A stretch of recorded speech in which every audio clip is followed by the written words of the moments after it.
সুপ্রভাত বন্ধুরা, তোমরা সবাই কেমন আছো? আশা করছি সবাই খুব খুব ভালো আছো। আমিও কিন্তু বেশ ভালো আছি। আমি অম্বিকার নতুন একটি ভিডিওতে তোমাদেরকে আরও একবার স্বাগত। আর আমার তরফ থেকে জানাই অনেক অনেক ভালোবাসা। এটি ছিল জন্মাষ্টমী দিনের ভিডিও। আজকে আপলোড করতে অনেকটা লেট হয়ে যাচ্ছে, তার জন্য এক্সট্রিমলি সরি। সকালে উঠেই একদম ব্রাশ করে মুখ টুক ধুয়ে ফ্রেশ হয়ে নিলাম। এখন বোতলগুলো পুরো টোটালি ক্লিন করে জল ভরে নিচ্ছি। জলগুলো একবারে ভরেই আমি রেখে দিই। তো এই যে দেখো, বোতলগুলো ভরে কিন্তু টেবিলে রেখে দিয়েছি। আর আমার মানি প্ল্যান্ট গাছটা দেখছো একটু অগোছালো হয়ে গেছে, পাতাগুলো একটু শুকনো শুকনো হয়ে গেছে, ওগুলোকে একটু ঠিক করব। তার আগে চলো চাটা ছেঁকে নিই। চাটা আগে খেতে হবে। সকালে এনার্জি হচ্ছে একমাত্র আমার এই লাল চা আর বিস্কিট। তো আমি এখন এনার্জি নেওয়ার জন্য সকালে কিন্তু বিস্কিট খেয়ে নিচ্ছি। প্রথমেই বললাম আজকে জন্মাষ্টমী পুজো, তো সকলকে জানাই জন্মাষ্টমীর অনেক অনেক শুভেচ্ছা আর ভালোবাসা। তো জন্মাষ্টমী দিনে ভিডিওটা একদম সকাল থেকে শুরু করেছি, তোমরা দেখতে পেলে। তো সকাল থেকে পুরোটা কি করেছি সেটা পুরোটাই লং ভিডিও হবে। তোমরা কিন্তু সবাই রিকোয়েস্ট করছি তোমাদেরকে একটু ধৈর্য ধরে থাকবে, ধৈর্য ধরে ভিডিওটা দেখবে। আর এদিকে আমি মেয়েকে উঠাতে এসেছি, মেয়ে তো উঠতেই চাইছে না। যখনই বলেছি আজকে তোমার প্রিয় ঠাকুর কৃষ্ণ ঠাকুরের জন্মদিন পুজো, তো সঙ্গে সঙ্গে ফটাফট উঠে গেছে। আমিও ঘরের টোটালি কাজকর্ম সমস্ত কমপ্লিট করে নিয়েছি, ঘর গুছিয়ে নিয়েছি। মেয়েকেও স্নান করে পড়তে বসিয়ে দিয়েছি। মেয়ে কিন্তু পড়তে বসে গেছে, স্নান টান সব হয়ে গেছে। ঘড়িতে দেখো এখন বাজছে 9:20, মানে 9:15। আমি একটু ফাস্ট করে রাখি। আর এদিকে আমিও কিন্তু রেডি হয়ে নিয়েছি। এখন যাব একটু বাজারে। জন্মাষ্টমী বলে কথা, সব কিছুই তো একদম টাটকা, সব কিছু কিনে নিয়ে আসতে হবে। তো এই যে বাজারে চলে এসেছি। এই যে দেখো ফুলের মালা, বাবারে দাম শুনে মানে মাথায় আগুন। মানে একটা ফুলের ওই যে দেখালাম মালাটা, ওই ফুলের মালাটার দাম এটা হলো 100 টাকা। আর গাঁদা ফুলের যে চেনগুলো হয় সেগুলো হচ্ছে তোমার 60 টাকা। মানে অসম্ভব পরিমাণে দাম, ভীষণ দাম। তো যাই হোক, ঠাকুরকে তো দেবো, অবশ্যই নিয়ে আসলাম কিনে। মিষ্টি, দুধ, পনির, যাবতীয় যা কিছু লাগবে সব নিয়ে এসেছি। এই দেখো শিবের মানে মহাদেবকে দেবো, তার জন্য নিয়ে এসেছি মালা, আকন্দের, এদিকে গাঁদা ফুল, সব কিছু নিয়ে এসেছি। ঠাকুরের ফুল মালা যাবতীয় সব নিয়ে এসেছি। আর একটা ঠাকুরের একটা নতুন কাপড়ও নিয়ে আসলাম, মানে ড্রেস কৃষ্ণের। তো এইসব করে সব কিছু গুছিয়ে আমি স্নান করে নিয়েছি। বাজার থেকে এসেই স্নান করে এখন এবার চলো গাছে ফুলগুলো তুলছি।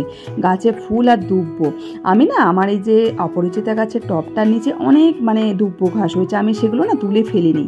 তো সেগুলো রেখে দিয়েছি, ঠাকুরের কিছু তো কাজে লাগে। এই যে দেখো আজকে যেমন কাজে লেগে গেল সেই রকম। আর এই যে দেখো এর একটা ফুলের মালা নিয়েছি। এটা দুটো নিতে পারতাম কিন্তু নিলাম না, এক্সেস দাম বলে। তো আমার যেহেতু ঠাকুরের গলায় অনেক বড় হয়ে যাবে, তো ওই একটা মালাকেই দুটো করবো, মানে ছোটো করে নেবো কেটে। আমি ঘরে কাঁচি দিয়ে ঠিক করে কেটে সমান করে নেবো। তো এবার আমি পুজোয় বসে গেছি। আমার রাধাকৃষ্ণকে সুন্দর করে স্নান করে দিয়েছি। ভালো করে স্নান করিয়ে এবার নতুন বস্ত্র পরাচ্ছে। আর এই নতুন বস্ত্রটার দাম শুনলে মাথা খারাপ হয়ে যাবে। 200 টাকা দাম। 280 টাকা ছিল, 200 টাকা দাম নিয়েছে। যাই হোক, আজ আমার মানে ঠাকুরের পোশাক আছে, ড্রেস, কিন্তু তাও একটা আজকে তো যেহেতু জন্মদিন, নতুন জামা তো দিতেই হবে বলো। তো সেই কারণে দেখো নতুন জামাও পরিয়ে দিয়েছি। এদিকে আমার অন্যান্য ঠাকুরদেরও সব আজকে জামা কাপড় পরিয়ে দিলাম। মা লক্ষ্মী, মা সরস্বতী সবারই নতুন, একদম মানে নতুন বলবো না, কাঁচা সব জামা কাপড় পরিয়ে দিলাম। এদিকে আমি পুজোয় বসে গেছি। আগে প্রথমে বাবা মহাদেবকে একটু স্নান করিয়ে পুজো দিয়ে নিচ্ছি। তারপর কিন্তু একে একে সমস্ত দেবতাকে, আমার সমস্ত ঠাকুরকে সব একসাথে পুজো দেব। আর আজকে একদম এত মনে শান্তি লাগছে কি বলবো। আজকে প্রচুর পরিমাণে ফুল ফুটেছে, দেখতেই পাচ্ছ কত ফুল। আমি সেগুলো সব একে একে সুন্দর করে সাজাবো। আর আমাদের কৃষ্ণ ঠাকুরের প্রিয় ফুল তোমরা কী বলো তো অবশ্যই কিন্তু জানাবে যদি কেউ জেনে থাকো।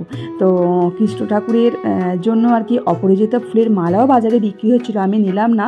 তার কারণ আমার বাড়িতে প্রচুর অপরাজিতা ফুল রয়েছে। তো আমি আর মালা গাঁথিনি, ঠাকুরকে এমনিই দিয়েছি আর কি। আর অপরাজিতা ফুলের মালার দামও 100 টাকা ছিল, কিন্তু ফুলগুলো একদম তাজা ছিল না, নিতেই গিয়েছিলো, সেই কারণে আমি আর নিলাম না। আর আমার যেহেতু বাড়িতে অনেক ফুল ফুটছে, আমি একদমই আর ওইটার দিকে মানে ধ্যান দিইনি। তো এই যে দেখো সুন্দর করে সব কিছু পরিয়ে নিয়েছি। আর এদিকে শিবকে না আকন্দ ফুলের মালাটাই পরাতে ভুলে গিয়েছিলাম তো পুজো দিতে। তো যাই হোক, আবার নতুন করে আকন্দ ফুলের মালা দিয়ে সুন্দর করে একদম ভগবানকে সাজিয়ে দিচ্ছি। আর প্রত্যেকের জন্য মালা পরিয়ে এতটা সুন্দর লাগছে কি বলবো। আজকে রাধাকৃষ্ণের জন্য নিয়ে এসেছিলাম রজনীগন্ধা ফুলের মালা, কি সুন্দর লাগছে দেখতে, তোমরাই দেখো, ভীষণ সুন্দর লাগছে আর মনে আমার ভীষণ শান্তি লাগছে। এই যে এখন একটু ফল প্রসাদ, মিষ্টি, একটু তালের বড়া সব কিছু দিয়ে আগে ঠাকুরকে দিয়েছি। আর ঠাকুরকে যে দেখো, তোমরা ঠাকুরের আসনটা সবাই একটু দেখো, সবাই মন ভরে একটু সবাই দর্শন করো এবং ভগবানের কাছ থেকে আশীর্বাদ চেয়ে নাও। আমিও ভগবানের কাছ থেকে আশীর্বাদ চেয়ে নিচ্ছি। একটাই কথা বলবো যে হে প্রভু, হে ভগবান, যেন সকলকে ভালো রেখো আর সুস্থ রাখো। এখন পৃথিবীতে ভালো থাকা, সুস্থ থাকাটাই খুব কষ্টকর। আমার মোটামুটি পুজো দেওয়াটা কমপ্লিট হয়ে গেছে, কিন্তু মেয়ে তো ছাড়বে না। মেয়ে এখন ফুল দিয়ে সাজাবে, কত কিছু করবে, ও এখন ওইদিকে করুক, আমি এবার রান্নার দিকে আসি। এখন এই যে গোবরের দিয়ে সব কিছু গ্যাসগুলোকে আমি পরিষ্কার করে নিলাম, মানে যেহেতু ঠাকুরের আর কি দেবো সেই কারণে আর কি। তো এদিকে দুধটা গরম করতে দিয়েছি, পায়েস করব। এদিকে কড়াই একদম ঘি দিয়েছি, ঘরের একদম বানানো ঘি দিয়েছি, আর দুধটা দিয়ে দিলাম একটুখানি এলাচ। আর এদিকে কড়াইটাও দিয়ে দিয়েছি একটু, মানে গোটা গরম মশলার মধ্যে আছে এলাচ, দারচিনি আর লবঙ্গ, সব কিছু দিয়ে দিয়েছি। আর হচ্ছে এটা তোমার গোবিন্দভোগ চাল। গোবিন্দভোগ চালটা ভালো করে ধুয়ে নিয়েছিলাম, একটু ছেঁকে নিয়েছি, মানে জলটা তাও অল্প পরিমাণে রয়ে গেছে, তাও যতটুকু হয় ছেঁকে ছেঁকে দিচ্ছি আর কি। চালটা একটু জাস্ট নাড়াচাড়া করে নেবো। চালটা প্রথমে আমি দিই না, তার কারণ একটু নাড়াচাড়া করে দেওয়ার একটা কারণ, বেশ ফ্রেশ থাকে চালটা, মানে একদম হয় না যে একদম ঘাটা ঘাটা মতো, সেটা হয় না। এতে টেস্টও সুন্দর হয়, বেশ ভালো হয়। আজকে রান্না করব পোলা, বাসন্তী পোলা, তো সেই কারণে আমার একটা সুবিধাই হলো, ওটা তো চালটা মানে আগে ভালো করে নাড়াচাড়া করে নিতে হবে, আর পায়েস করলেও তাই। তো সেই কারণে একসাথেই ওতে বেশি পরিমাণে চাল দিয়ে কিছুটা চাল আমি পায়েসের জন্য এই যে তুলে দিলাম আমার দুধ ফোটানো দুধটার মধ্যে। তো দুধটা যেহেতু ফুটিয়ে গেছে, এই যে চালটাও দিয়ে দিলাম, আর ভালো করে এবার নাড়াচাড়া করবো। এদিকে পায়েসটা বসাবো। আর প্রচুর লেট হয়ে গেছে, কারণ সকালে বাজার থেকে সমস্ত কিছু কেনাকাটি করে এনে ঘরে ঠাকুর পুজো করা, স্নান টান করে তারপর রান্নার দিকে আসা, তো প্রচুর লেট হয়ে গেল। কিন্তু কি করব, কিছু করার নেই, একা হাতে সবটা করতে হচ্ছে। তো আর সব থেকে বড় কথা, আমি না এখন তাড়াহুড়ো করে মানে ভীষণ ধরফড় করে কাজ করতে পারি না, আস্তে আস্তে ধীরে সুস্থে করতে হয়, নাহলে আমার প্রচণ্ড কষ্ট হয়। আর বাসন্তী পোলাওয়ের জন্য এই যে চালটাও নিয়ে জল দিয়ে দিয়েছি, এখন কালারটাও দিয়ে দিলাম, ফ্রুট কালার যেটা হয় আর কি, সেটাও দিয়ে দিলাম। এদিকে পরিমাণ মতো নুন, চিনি সব কিছু দিয়ে দিচ্ছি, একবারে দিয়ে দেবো। আর আমি বাসন্তী পোলাওটা যখনই করি কড়াইতে করেই করি, আমার ওটা মাপ হয়ে গেছে, একটা আন্দাজ হয়ে গেছে, যতটা চাল দিই ততটা পরিমাণে আমি জল দিই, তাহলে মানে এতটুকু গায়ে গায়ে লেগে যায় না এবং সুন্দর ঝরঝরে ফ্রেশ হয়। আর এদিকে যে বললাম বাজার থেকে পনিরটাও এনেছি, পনিরটা এখন পিস পিস করে কেটে নেব, সুন্দর করে পিস পিস করে কেটে নেবো। আমাদের এখানে যে মোড়ে, মানে আমাদের বাজারে আর কি, আমাদের মোড়েতেই যে পনিরের দোকানটা আছে, ভীষণ সুন্দর পনিরটা। আর পনিরটা না আমি তো ফ্রিজে ঢুকাইনি, কারণ ফ্রিজে যেহেতু ঠাকুরের আজকে বানাবো, ওই জন্য আজকে ফ্রিজে কোনো কিছুই ঢুকায়নি। তো মানে ছানার আর কি একটু জল কেটে গেছে, মানে নরম হয়ে গেছে। শক্ত হলে কি বেশ ভালো ভাজা যায় আর কি, নরম হলে একটু ভাজতে কষ্ট হয়। ফ্রিজে থাকলে ফ্রিজ থেকে সঙ্গে সঙ্গে বার করলে যখন আমরা ছানাটা ভাজি না, সেটা কিন্তু বেশি ভালো হয়। তো যাই হোক, কিছু করার নেই, বেশ ভালোই হয়েছে, পিস পিস সুন্দর করে কাটা গেছে, তবে আস্তে আস্তে করে ভাজবো, দেখা যাক। এদিকে আলুগুলো ছাড়িয়ে দিচ্ছি। আলুগুলো এই যে ছাড়াচ্ছি, এটা তোমরা সবাই যেন কেউ হেসো না, আমি কোনো দিন আমি এটাতে করে আলু ছাড়াতে পারি না, মানে আলু ছোলা যেটাকে বলে, আমি কখনো কোনো দিনও ছাড়াইনি এবং আমার ভয়ে ইভেন আমার হাত কেটেও গেছে একটুখানি, জানো তো। কি করব, মানে আমার নিজের মনে মনে এখন হাসিও পাচ্ছে, যখন আমি এখন ভয়েস দিচ্ছি না, এডিটিং করছি, আমার ভীষণ হাসি পাচ্ছে এটা দেখে। আমি মোটেই এই আলু ছোলা দিয়ে আলু কাটতে পারি না, আমি বটি দিয়েই কাটি বরাবর। কিন্তু আজকে অনেক যেহেতু দেরি হয়ে গেছে এবং আর বারবার ওঠা নামা বসা না ভীষণ কষ্ট হচ্ছে, সেই কারণে এই গ্যাস টেবিলে আমি সব কিছু করে নিচ্ছি। আলুগুলো যে বড় বড় করে ডুমো ডুমো করে কেটে নিচ্ছি। আজকে করব আলুর দম আর পনিরের একটা রেসিপি করব, সেটাও তোমাদের সাথে অবশ্যই শেয়ার করব। চলো তোমরা পুরো ভিডিওটা কিন্তু সবাই কেউ স্কিপ করবে না, অবশ্যই পুরো ভিডিওটা দেখতে থাকবে। প্রত্যেকেই আমাকে প্রচুর রিকোয়েস্ট করে, দিদিভাই তুমি বড় ভিডিও লং ভিডিও কেন দাও না, তো সেই কারণে তাদের জন্যই বিশেষ করে দেওয়া। আবার অনেকেই বলে না বড় ভিডিও নাকি দেখতে চায় না, তাহলে কেন দেবে, এরকমটা বলে। কিন্তু সবার মানে ওই আর কি ভালো খারাপ দেখে আর কি দিলাম।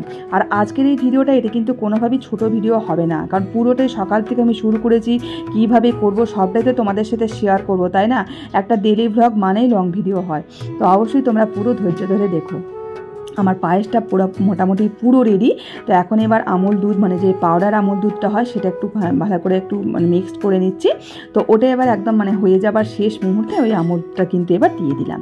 তো এই যে আমার পায়েসটা কিন্তু মোটামুটি রেডি। আর ওইদিকে আমার দেখতেই পেলে পোলাওটা কিন্তু রেডি। এদিকে প্রেশারে আলুটা একটু সিদ্ধ করতে দিয়ে দেবো, কারণ অনেকটা বড় বড় করে কেটেছি, তো এটা এখন কড়াইতে মানে করতে গেলে অনেকটা লেট হয়ে যাবে। সব থেকে বড় ব্যাপার, অনেক লেট হয়ে গেছে, অনেকটা ভাজছে, তো সেই কারণে এখন মানে প্রেশারে এটাকে সিদ্ধ করতে দিয়ে দেবো। দেবো। তো এই যে দেখো আমার পায়েস কিন্তু রেডি। পায়েসটা নামিয়ে নিলাম, গ্যাস বন্ধ কিন্তু আজকে একদম করিনি, ওই মানে ওভেনেই আর কিন্তু আবার দিয়ে দিলাম আলু সিদ্ধটা। আর এদিকে আমার দেখতেই পাচ্ছ পোলাওটা একদম দেখো ঝরঝরে কিন্তু হয়ে গেছে। আর যখন আমরা ওই জলটা দিই না, তখনই কিন্তু আমি নুন চিনি সবটাই স্বাদ মতো মানে পরিমাণ মতো দিয়ে দিই। এখন যদি এবার নুন চিনিটা দিই না, ভালো মিক্সড করা যাবে না এবং বারবার নাড়াচাড়া করলে পোলাওটা কিন্তু ঘাটা ঘাটা হয়ে যাবে। এখন পনিরটা রান্না করব, এর জন্য দিয়ে দিয়েছি একটা এলাচ মানে গরম মশলা, দিয়ে দিলাম কয়েকটা কাজু আর হচ্ছে চারমগজ। এটা এবার ভালো করে সুন্দর করে পেস্ট করে নেবো। এবার দিলাম কাঁচা লঙ্কা আর হচ্ছে তোমার টমেটো। কাঁচা লঙ্কাগুলো না যেগুলো বেশ লাল লাল হয়ে গেছে সেগুলো দিয়েছি, যাতে কালারটা একটু সুন্দর আসে সেই কারণে। তো আজকে অনেকগুলো না লঙ্কা দেওয়া হয়ে গেছে। আর একটু দিলাম পরিমাণ মতো, অল্প অল্প একটুখানি আদা দিয়েছি, খুব সামান্য পরিমাণে। তো করবো আজকে এটা বাটার পনির। তো আগেই প্রথমে দিয়ে দিলাম বাটার দিয়ে আর কি পুরো পনিরটা ভাজবো, আমুলের বাটার এটা। তো এই যে দেখো পুরো পনিরগুলো কিন্তু সুন্দর করে ভেজে নিয়েছে। আমি যতটা ভয় খাচ্ছিলাম যে পনিরগুলো হয়তো ভালো করে ভাজতে পারবো না, কারণ ফ্রিজে তো রাখিনি, নরম হয়ে গেছে, কিন্তু না, কোনো কষ্ট হয়নি, খুব সুন্দর করে ভাজা গেছে। ভগবানের এটা মহিমা, বুঝেছো? কারণ আমরা যেটা ভয় খাই তো সেটা কিন্তু ভগবান সাথ দেয় না, যে আমি আছি তোমাদেরকে সাহস দিচ্ছি, এই কথাটা কিন্তু ভগবান মাথার উপর থেকে সবসময় কিন্তু দু হাত তুলে তিনি কিন্তু আশীর্বাদ করেন। সত্যি বলছি, আমি ভাবতে পারিনি মানে এইবার আমি পুজোটা করতে পারবো, কারণ আমার যে পরিমাণে শরীর খারাপ, অসুস্থ, মানে হাতের কন্ডিশান সব কিছু ছিল। আমি তোমাদের দাদাভাইকেও গতকাল বলেছিলাম না আমি পারবো না, কিন্তু ভগবানের মহিমা, ভগবানের আশীর্বাদ, ভগবান চাইছেন যে আমি পুজো দিই। তা যাই হোক, আমি সুন্দর করে খুব সুন্দরভাবে সব কিছু আয়োজন করতে পেরেছি আমি আমার মতো করে। এর মধ্যে দেখো অনেক কিছু হয়তো ভুল ত্রুটি আছে, আমি অনেক কিছু জানি না। তো যদি কিছু ভুল ত্রুটি থাকে তোমরা সেগুলো আমাকে শিখিয়ে দেবে, তাহলে আমি সেটা সংশোধন করে নেওয়ার চেষ্টা করব। তো দেখতেই পেলে পনিরগুলো ভাজা হয়ে গেছে, যেটা মিক্সিতে পেস্ট করতে দিলাম কাজু চারমগজ ইত্যাদি। তো সেগুলো কিন্তু পেস্ট করা মশলাটাও দিয়ে দিলাম, এবং দিয়ে দিলাম লবণ আর চিনি, হলুদ কিন্তু দিইনি। তো এই যে এই মশলাটাও কিন্তু বেঁধে নিচ্ছি, সাথে কাঁচা লঙ্কা, ওটা দেবো আলুর দমে। আর একদম দেখো মশলাটা একটু কষা কষা হয়ে গেছে। এখন দিয়ে দিলাম পনিরটা, একটু সামান্য পরিমাণে জল দিলাম। তবে একটু আমার মানে পনিরের এটা আর একটু টাইট মতো হয়, আমি একটু ঝোলা ঝোলাই রেখেছি, কারণ আমার মেয়ে আবার একটু মানে টাইট খেতে পারে না, তো সেই কারণে আর কি করলাম। তো এই যে আমার পনিরটা কিন্তু কমপ্লিট হয়ে গেল। এইভাবে তোমরা পনির করে দেখতে পারো। এমনি নর্মাল যে পনিরের তরকারি আমরা খাই সেটা তো একঘেয়েমি হয়ে যায়, খেতে অনেকের ভালো লাগে না, বা চিলি পনির করি সেটাও অনেকের ভালো লাগে না। তো এটা করে দেখতে পারে, বেশ ভালো লাগবে। এদিকে আমি কিন্তু আলুর দমটাও কিন্তু বসিয়ে দিয়েছি। আর এই যে দেখো আলুর দমটা কিন্তু আমার হয়ে গেছে, আর মশলাটাও কিন্তু দিয়ে দিলাম। তো এই যে সমস্ত রেডি। তো দেখো সুন্দর করে কিন্তু ঠাকুরের থালা সাজিয়ে দিয়েছি। তোমরা সবাই কিন্তু অবশ্যই ভোগ দর্শন করবে, কারণ ভোগ দর্শন করলে অনেক মঙ্গল হয়, অনেক রোগ নিরাময় হয়, অনেক মানে সুখ শান্তি আসে। অবশ্যই কিন্তু ভগবানের ভোগ দর্শন করবে। আমিও কিন্তু জানতাম না, আমিও কিন্তু অবশ্যই দর্শন করে নিয়েছি। তো এই যে দেখো কত সুন্দর লাগছে আমার ভগবানদের। তোমরা অবশ্যই জানিও আমার ভিডিওটি তোমাদের কেমন লাগলো, আর কে কে তোমরা আমার লং ভিডিও পছন্দ করো অবশ্যই জানাবে। তো চলো আজকের মতো ভিডিওটা এখানে, আবার পরবর্তী ভিডিওতে দেখা হবে।